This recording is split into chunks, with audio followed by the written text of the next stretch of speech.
Hey there everyone, welcome back to Sekiro, Shadows Die Twice.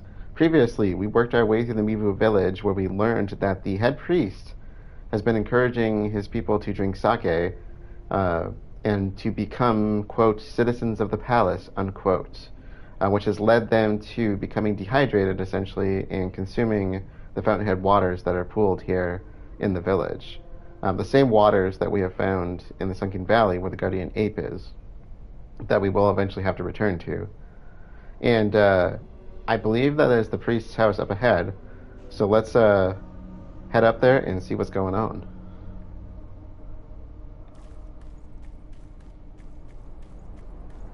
Now, depending on level here, you can run into apparitions on the bridge. And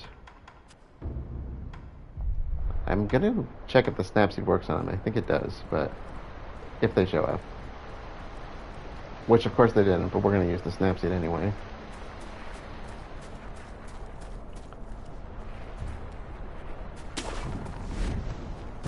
Alright, so there is a shinobi door underneath this building. Oh, you can see the little rope at the gate. I can't think of what that's called. You see them a lot on the torii gates, like this here. So what I'm going to do is I'm going to puppeteer the big guy and then zip under the house. If you can see kind of to the right of the doorway, there's a guy standing there with a lantern. There's a hole under the building that you can kind of crawl under.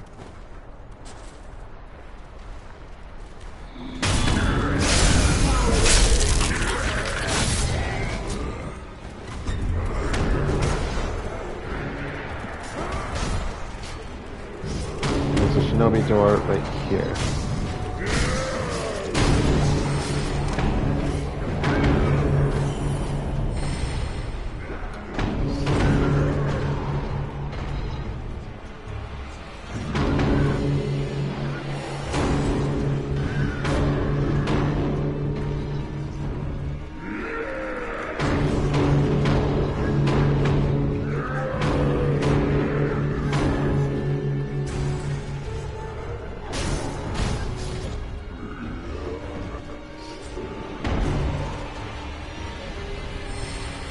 I think he's done. That is the head priest over there.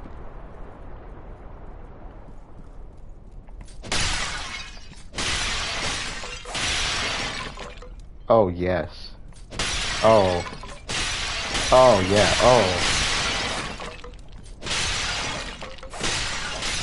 Oh. Okay.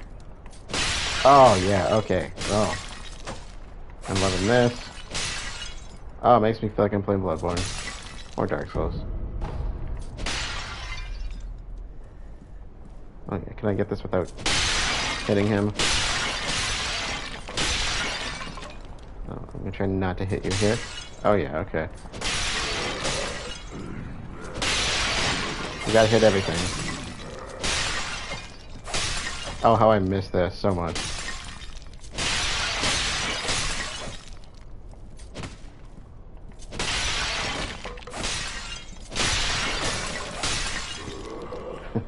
Link is that year. Man, he's just out there cutting your grass. Don't worry about Link. Red lump. Yeah, okay. From the red eyes. Oh, dude, I'm sorry. Were those yours? Did that bother you? I don't care. Apparently he doesn't either. He's just sitting here drinking. Oi.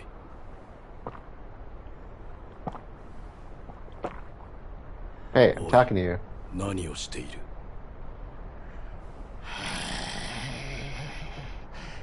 どうじゃ? おお、よいぞ。溶けてきたぞ。じゃが足りぬ。なみなみ次や次へ。さあさあ、皆の衆。さあさあ、飲め飲め。振る舞い酒ぞ。さあさあ、皆で都人に。Hmm. ああ、どうか松座にお加えください。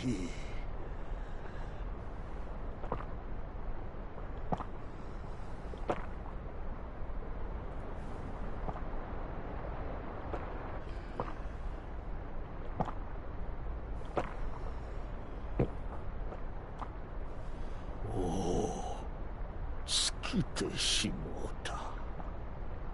やはりこの水でも薄い。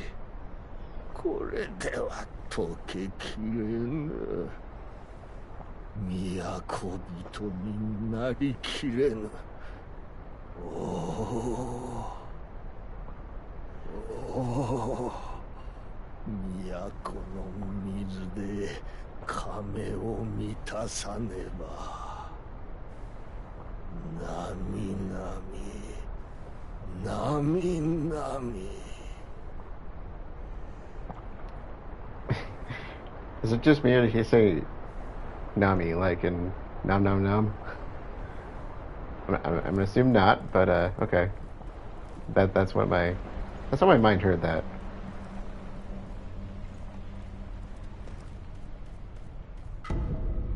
Adamantite. Nami, Nami.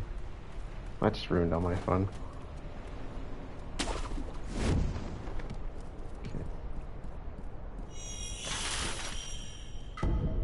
Oh yeah, prayer bead. Okay, that's where you were.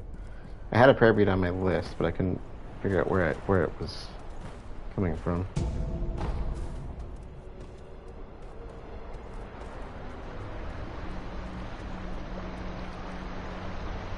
So these are the waters that run down to Mibu Village.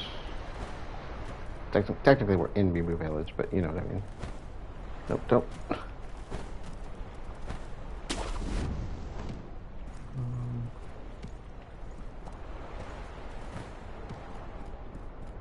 Alright, so I don't think you can open the door. He kind of locks himself in here. Let's go back out the way we came. Take out what's left of his people.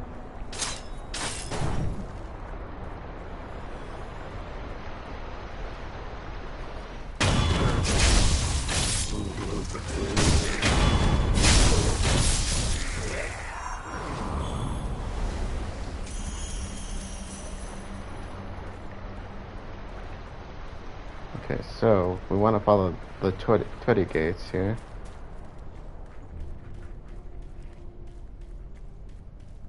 To this place. So ahead of us is the wedding cave door, and this brings us to an apparition of the corrupted monk. Not the true corrupted monk.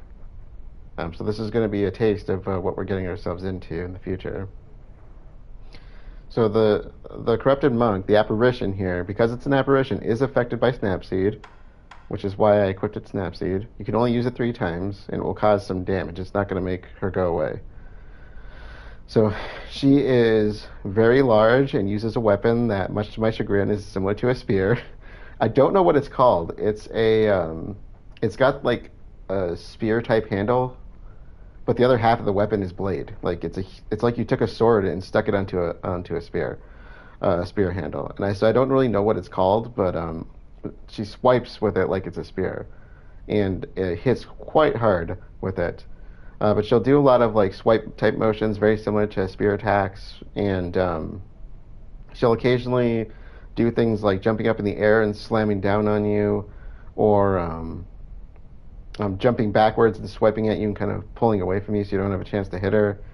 She'll also do some other movesets. I think she does it a little bit here. I don't think she does it quite as aggressively as the true monk, but where she'll kind of do repetitive swiping motions where she kind of starts doing 360s in your direction and just keeps swiping. Good time to build posture damage on her or get yourself destroyed, so be careful. I don't think this is too bad, but I do recall struggling with it a good bit when I first came across it. It's the true monk that really will put you in your place, because, man, she is hard, but this will give you kind of a taste as to what she is really like. So let's just kind of jump in and see how this goes. There's probably other things we could do, but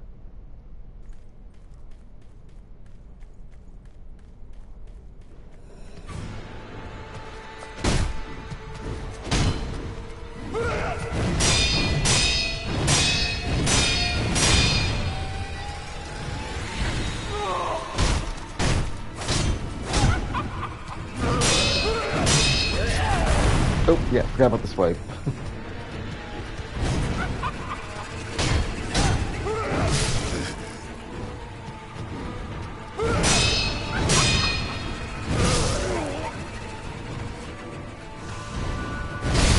Oh man, she got me there.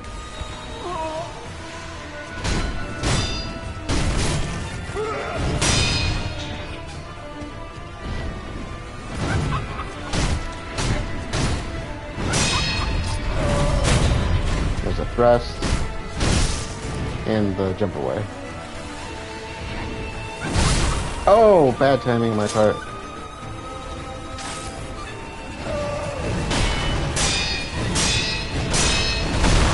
Oh, she's got me in camera angles. Oh!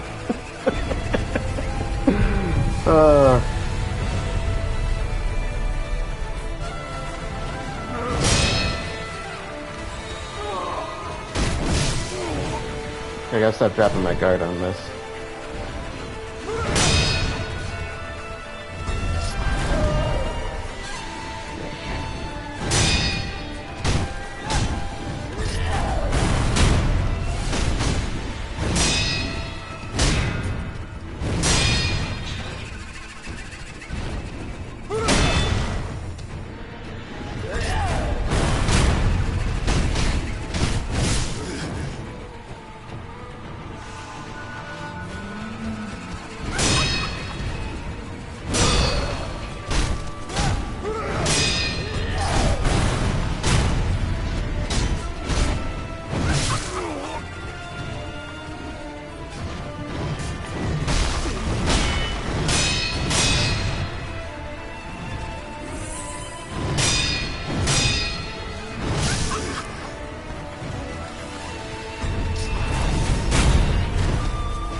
Come at me. Her posture's going...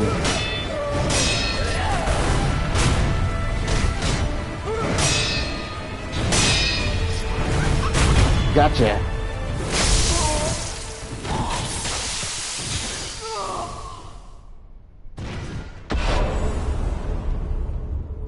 She is so cool. I love her. She's the true form, definitely one of my tops.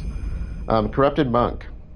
The battle memory of an extraordinary foe, lingering in the mind of the wolf. Commune with the sculptor's idol and confront memories of battle to permanently increase attack power. The corrupted monk watched over the cave entrance, deep in Mibu Village. And here it is. The ultimate, most amazingest ever power.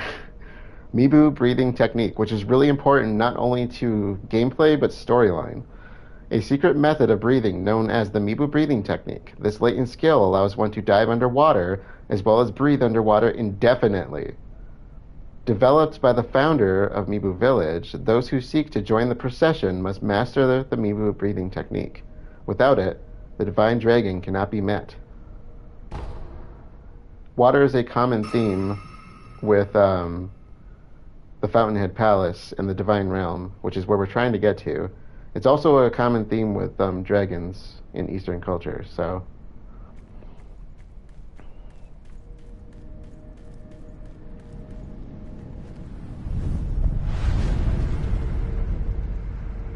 Alright, so let us increase attack power.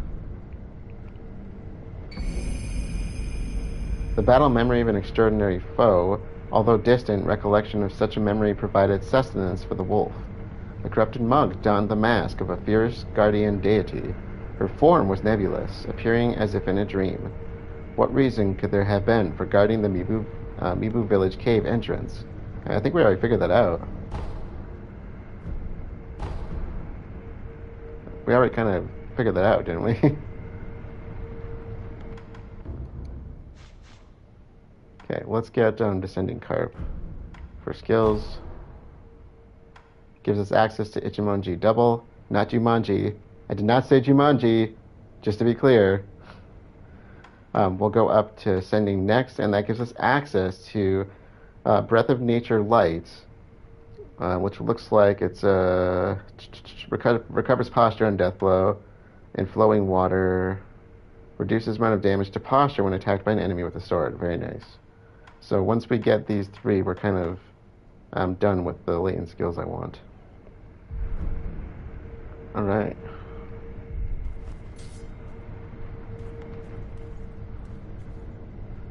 So this is the wedding cave entrance. That sounds like, it probably sounds like a really weird thing, and to me it still kind of sounds like a weird thing, but I'll try to make some sense out of this once we're finished. They use the word marriage very openly in the story. It's not quite the marriage you think it is.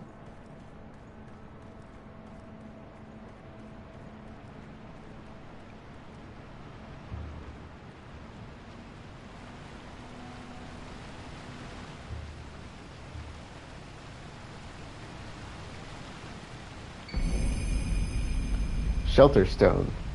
A stone found on an altar deep within the village of the water dwellers.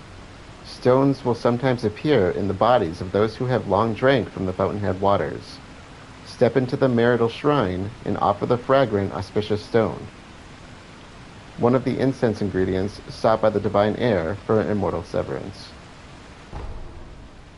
And if you look around us, remember I mentioned the slugs in the previous episode. You can see them all around this little, I don't know what this is, like an offering, kind of an offering pedestal of sorts.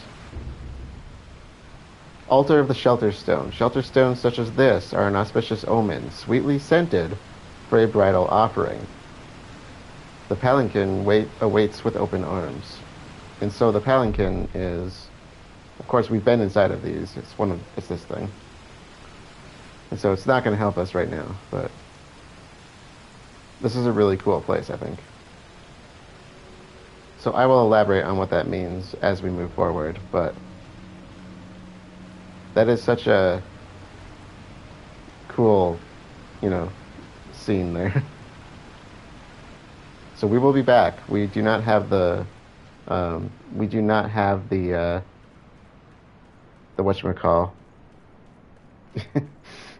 Such a specific term of phrase, right? Do people say that? Like, that's not just a, my hometown thing, right? People say that. So we need the incense, basically.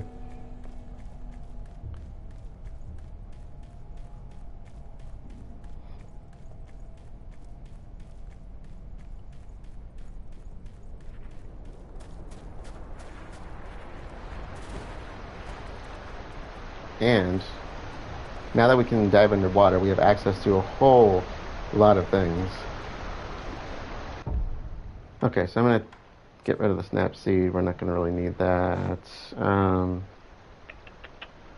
I probably should rest because, we learned what happens when I don't, but I'm not going to because I'm going to be stupid.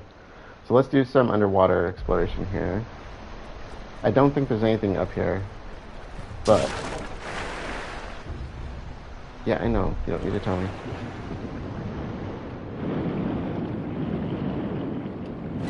Oh, there is stuff. Okay. Must not be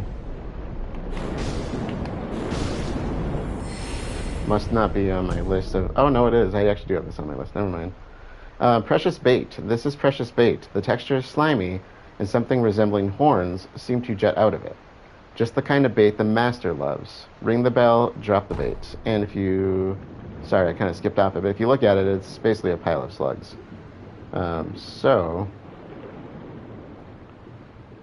This is wood. Okay. Fun fact, if you ever wonder why wood doesn't degrade very quickly underwater, or really degrade at all, it's because you don't really get much oxygen underwater, and the only thing that can really degrade wood is certain types of fungi, and they need oxygen to do it. So, it takes a very specialized organism.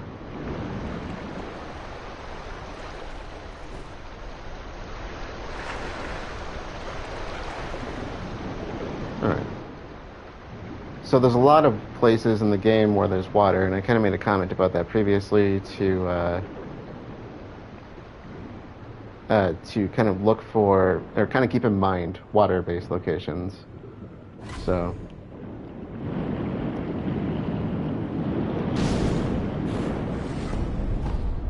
that's a big part of why is the treasure carp that we just got. But there's also some other things that will kind of pop up along the way. So there's some hidden prayer beads and some other items. So.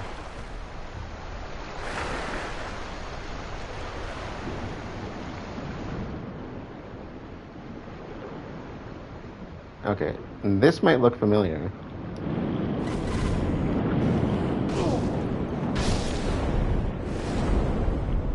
Red carp eyes. So, Dojun was asking us for this. A carp that lived in the Mibu Village pond. It has 2 red eyes. Carp with only eyes that are red cannot become masters. If you haven't noticed, carp is a very common theme in this. Though they're considered incomplete creatures that lack the ideal number of scales, their eyes are said to be everlasting. The researcher Dojun in the abandoned dungeon wants these eyes to improve his procedure. Okay, I think there's a couple more.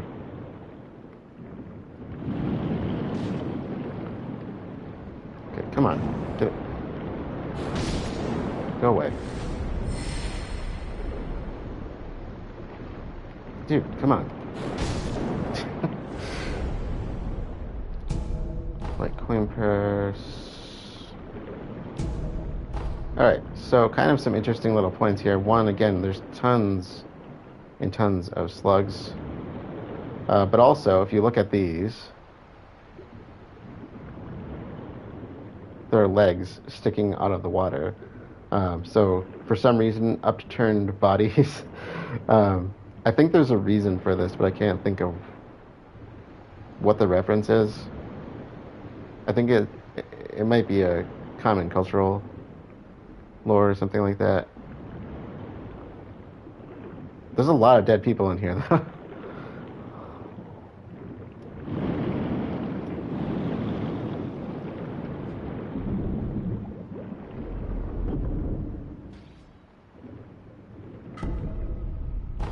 There we go, prayer bead. Okay, I think that was all I had listed for this area of major concern. Yeah.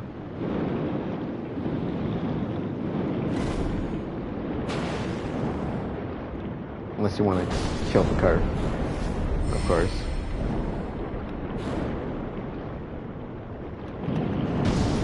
Gotcha.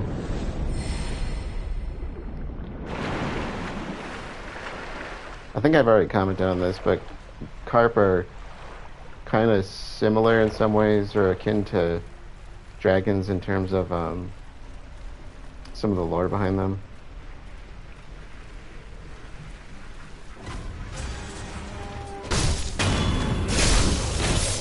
One last time.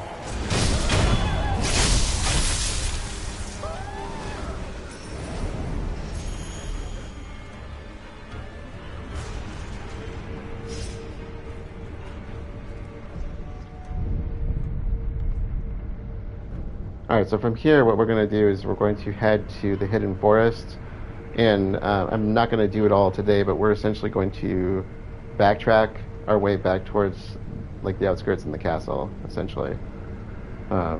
Keeping in mind the main thing that we have to do along the way is take out the Guardianate. So, but as far as the depths go, the hidden forest has the Headless. And so I want to start working on those. We should have just about enough divine confetti and tons of pacifying agent at this point that we can start working on those.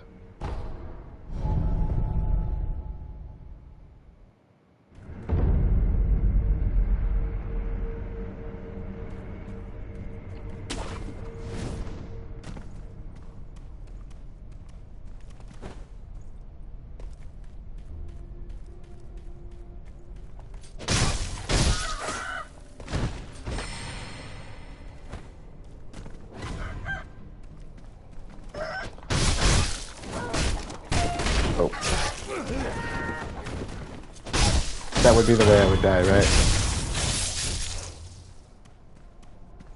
The rooster gets me. I don't even know why I'm dealing with them, but let's let's do it while we're here.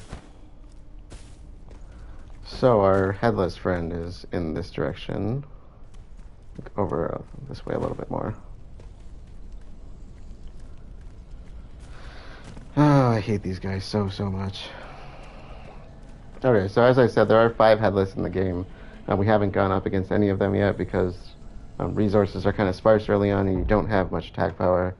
And they are a massive headache to deal with. But what we want is Pacifying Agent and Divine Confetti. And I only have 15 of these.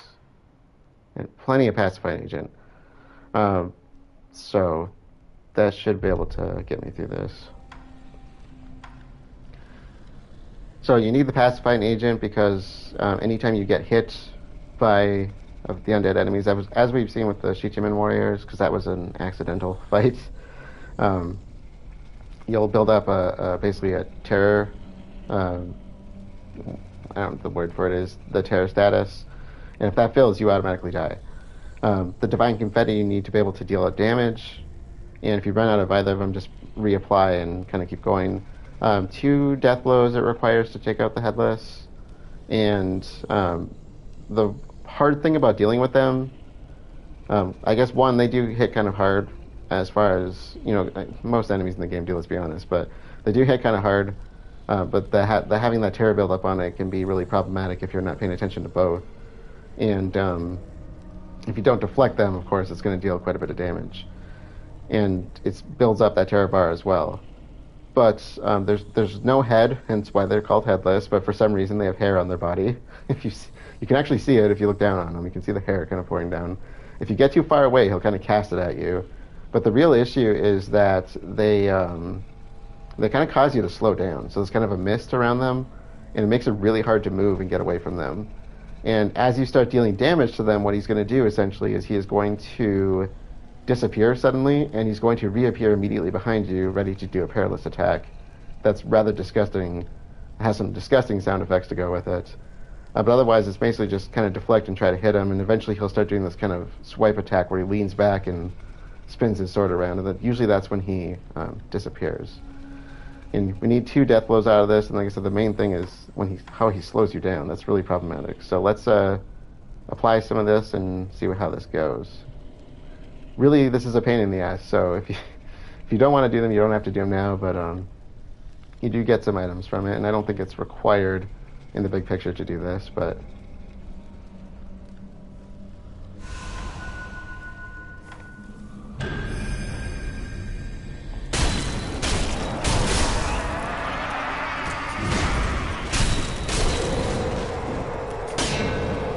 he's gonna go behind me. He got me. Oh, already dead.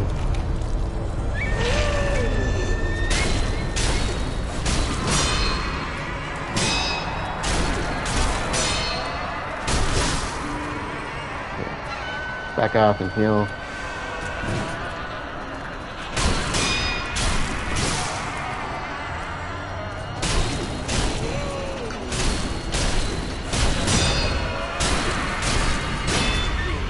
Oh my god, you got a terror on me. Crap. Yeah, see, if you don't pay attention to both. Oh, come on. Yeah, that's what happens when you don't pay attention to your terror bar. Nope. Look, dude. Let's be friends. What was I on? Oh, dang it.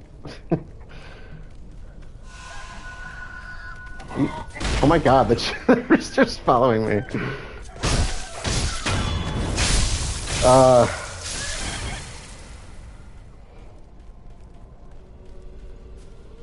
wonder if you can get a drop assassination on them.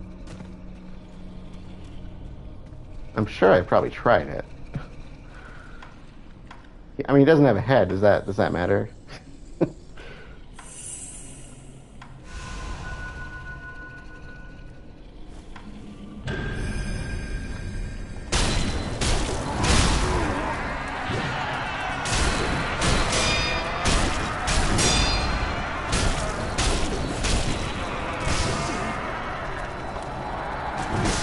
Oh, come on.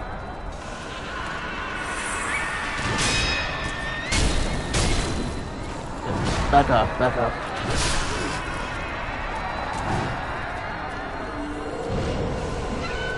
He's gonna appear behind me.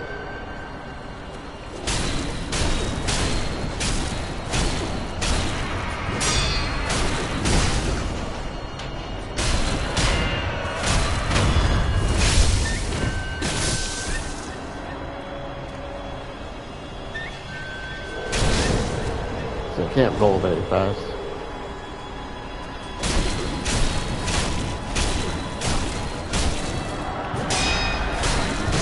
Okay, back off, back off, back off.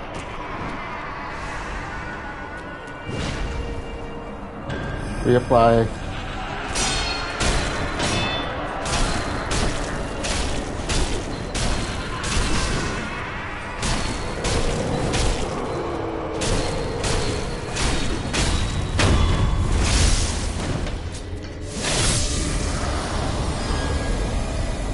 Ooh! Gachiin's Spirit Fall. I'll let the music kind of calm down there. I love the effect of the Divine Confetti. And like I said, it does work on every enemy. You don't just need it for the undead. So, just at the earlier points in the game, it's not common to come by. So, let's go to the Spirit Fall. This is essentially the main item you get with all of the Headless. Fallen Headless Spirit of Gachiin, and again, keep in mind, we saw those 5 statues in Senpo Temple. Those were the Headless. So they're all basically, fallen warriors.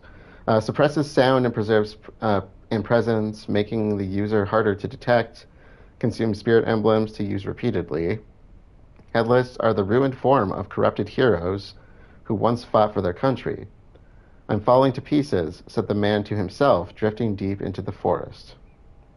Oh, interesting. I forgot that there was a unique side to this. So, cost 3 spirit emblems to use. So it's kind of like using a Gachiin sugar, except you use spirit emblems instead of the sugar itself. So I've never actually used these. I've never really found... I don't use the sugars too much to begin with.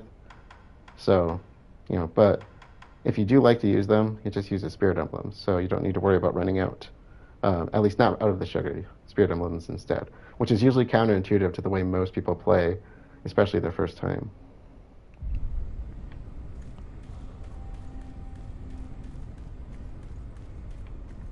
Okay, let's see. Easiest way out of here. Let's see. Can I reach you?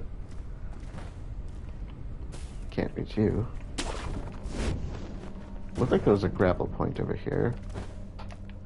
Not too far. Okay, well. I know there's a grapple point here somewhere.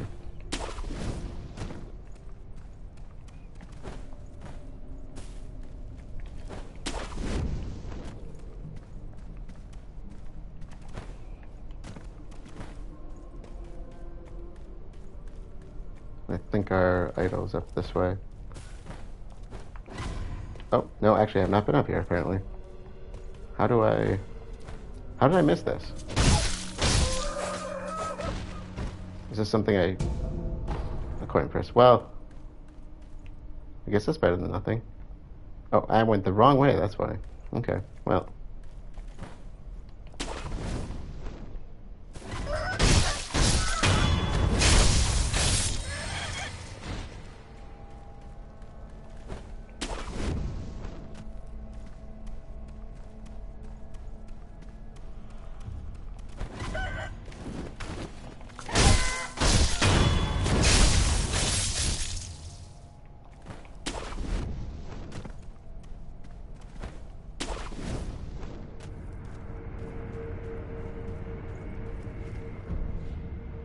Okay, so we got 2 pair of beads. And, that's all we got really, the Gachiin sugar. So, yeah, that is our first, then, of the Headless. The rest are, we've seen the Akko's one. We've been to the location of the other terrestrial one. I say terrestrial because there's a couple underwater. We've been to the location of one of the underwater ones. The other one we can't get to quite yet. All right. So I want to talk a little bit about this procession that they've been talking about. First, it's referred to as the Dragonspring pilgrimage, and essentially what would go on is there were these wedding processions at Mibu Village where people would seek admission to the Fountainhead Palace, a place that we haven't, I don't know if we've heard the name directly, but we keep hearing reference to it, and that's essentially where we're trying to go, with the idea that they want to meet or pledge themselves to the Divine Dragon, which is what gives Kurdo his powers, his abilities, and gives us our ability to resurrect. And so the wedding processions were essentially given the water of the palace to become a noble, or in some cases it's thought to be something else at the Fountainhead Palace, and we'll talk about that more when we get to the Fountainhead Palace. Um, the one clincher here is that without the Mibu breathing technique, as it's said in the description of the technique itself, they could not enter the divine realm and meet the dragon, essentially. And one of the ideas with the Mibu breathing technique is you're essentially transforming yourself into a carp-like being. That's a part of the process. And so you need to be able to breathe underwater in order to enter the place. So us getting that technique by defeating the apparition of the monk was actually really important towards us getting to the Fountainhead Palace, towards the to the divine realm, essentially. Now, one of the processions, at least the only one I'm familiar with, is the Kira Okami, also known as the Okami, which I've made several references to. And so we've actually seen some past references to them as well. We know there's some connection between them and the Ashina, but if you go back to the castle, there was a period, an incident that went on referred to as the Forgotten War, essentially where the Okami had attacked the Ashina.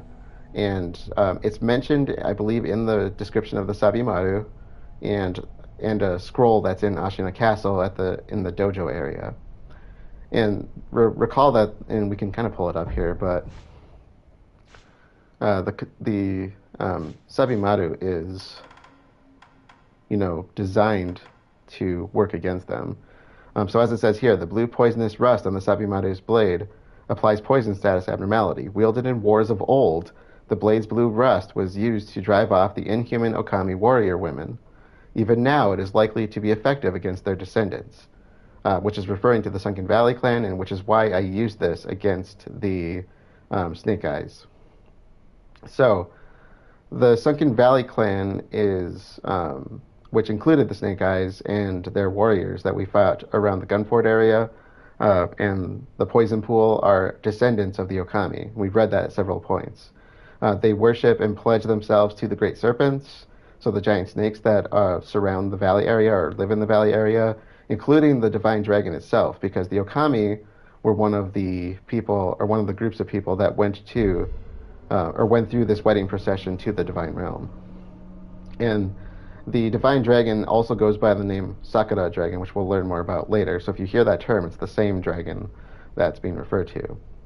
So the Okami essentially took the Fountainhead fragrance, which we're trying to create, and were able to gain access to the Fountainhead Palace. And essentially, they wanted to pledge themselves to the Divine Dragon. The Okami were experts, supposedly with a bow in a past life, I would assume, and they wielded some kind of, you might say, inhuman techniques, or as the Ashina describe it, heretical techniques, which is the lightning stuff that we've been seeing. And the Sunken Valley clan are likely members of the Okami, or thought by some to be the members of the Okami, that essentially returned to protect the realm and essentially kind of station themselves in the poison pool area to gain some resistance to poisons, because we know they've been crafting poison resistance items like the contact medicine. Now, there's actually two ways that can be interpreted. One is that they were the descendants of the Okami that never made it to the divine realm. But Vati actually suggested the idea that they were descendants that came back rather than that they were left behind, which would make sense in some case as to why they made new connections with the Ashina, because we've seen the Okami, the Sunken Valley warriors working with the Ashina, and maybe the idea here being that they kind of brought back stuff for them, maybe to kind of forget the past, so to speak. So the Okami wielded bows and lightning techniques. Of course, the Sunken Valley clan is more about firearms. But I like the idea that they could have come back as a way to protect, because here they are. They're found in the Sunken Valley. They're found in the poison pool area, kind of getting into the depths. And essentially, like I said, they kind of watch over the serpents, but they also protect this place in some fashion. So we know that they've been living here, but the idea is that they also watch over the great serpents. And in the past, we've kind of, I think we read somewhere about the idea that they offer themselves in marriage to the great serpents as well. And we know that the Senpo assassins do this to some extent. And by marriage, it actually does mean feed to them. So if you go into the Palanquin in the kind of Sunken Valley area that we were at between kind of the outskirts and the castle, that's what that was for. It was a place to basically get eaten.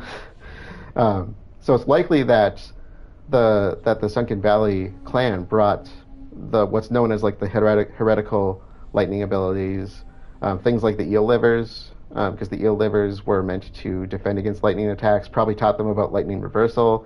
That's what the scroll in the Ashina Tower referred to. It was kind of a lightning reversal, and then we use that against Genichiro. Since they were associated with the divine dragon, they would have had to have brought it back somehow. So that kind of brings me to Tomoe, in a way. Tomoe and Takeru are thought to be of the Okami. I don't know if that's ever directly said in the story, but Tomoe is the one who taught Genichiro the way of Tomoe, which is when she used her lightning abilities. So kind of my thought on that is that maybe Tomoe was one that kind of came back, so to speak, and kind of taught them these ways, which does kind of clash a little bit with the idea of the idea that some of the Sunken Valley just kind of came right back, or maybe they came back at a later point. I don't really know. That's the part I'm not entirely clear on. But it was clear that Tomoe at least was one who taught Genichiro some of the ways of them. Plus, we know that Genichiro and Tomoe were both good with the bow, which that comes from her heritage as being one of the Okami and the Sunken Valley clan. I don't know if she's actually part of the Sunken Valley clan, so to speak, but we know she's part of the Okami. She shares too much with them to not be. Now, the Mist Noble and the Corrupted Monk kind of have a more direct role that we were kind of brought into. And if you recall, the Mist Noble was the one in this location where we are when this forest was covered in a mist. And I think the idea between the two of them is that their role in this is to isolate Mibu Village and to essentially protect the Fountainhead Palace, protect the Divine Realm. And so the Mist Noble was one of the Okami, or Kira Okami, who had usurped the Buddhist temple in this area directly. So there's a Buddhist temple that looks like it had been burned down. And I think if you go there, you can actually find people that were hung up by their ankles. And you can find Buddhist relics that have been kind of put out to trash out in ditches outside of the temple. And so I think the idea is that, like I said, they were casting this kind of mist spell over this forest, because it's called the Mist Forest, and it kind of maybe a way to ward people off or to get them lost in the mist, because it was filled with apparitions prior to us taking out the Mist Noble. Then you have the Corrupted Monk, who meanwhile was using this apparition of herself to guard the Wedding Gate door, which we need to essentially to reach the Divine Realm. And so kind of another side of protection on the Divine Realm. So you have the Okami who are trying to who tried to gain entrance, and they were the ones that at least made it, as far as we know. We have the Sunken Valley clan, who now have seemed to made some reparations with the Ashina, because we know that some of them are working together. We've seen them working with the Ashina, because like I said, you can tell them apart. They're very tall, very thin, and usually wearing some kind of like bandaged outfit. I don't know why it's bandaged. I'm not sure on that. There's some lore behind that. And then we have the Mist Noble, who is one of the Fountainhead Palace. He does look like their people, and we'll see that once we get there. But then there's also, like I said, the Corrupted Monk, who is clearly guarding the door. And like I said, that is an apparition. It's not the true monk. We more to be discussed, of course, later. But that's kind of the story of the Ashina Depths at this point. Now, of course, that kind of covers some of Sunken Valley, but we haven't really completely completed Sunken Valley, because there's one more thing we have to do with Sunken Valley, which is the Guardian Ape. Anyway, if you're following along with trophy completion, I thought there was originally a trophy for defeating the corrupted monk, but I think because it's the apparition, there's no trophy linked to that. I could be mistaken, and I will double check that to make sure that's in the description. That would give us one more boss towards Man Without Equal, though, because Man Without Equal basically includes all the bosses that give you a memory, and the corrupted monk's apparition does give you a memory as corrupted monk. So we do have some contribution there as far as trophies go. Plus, we have a bit more on the prayer beads, and I don't remember if there was anything else that we gathered, but I think that was pretty much it at this point. So nothing really new trophy-wise, but we did get some more gain towards 100% there. And that is a good place to end this episode. So to recap, we kind of completed the Mibu Village, faced off with the corrupted monk, met the head priest, gained a really important ability, the ability to breathe underwater, which is needed for us to get to the Divine Realm. We also got the stone. I can't think of the name of the stone, but it's the stone we need for the Fountainhead Incense. So there is only one thing left for us to do at this point. We need to return to the Sunken Valley next time and get the Lotus of the Palace, the flower that we need to make the Fountainhead Incense. With that being said, let us close things out for the night. Thank you all for joining, and I will see you all later.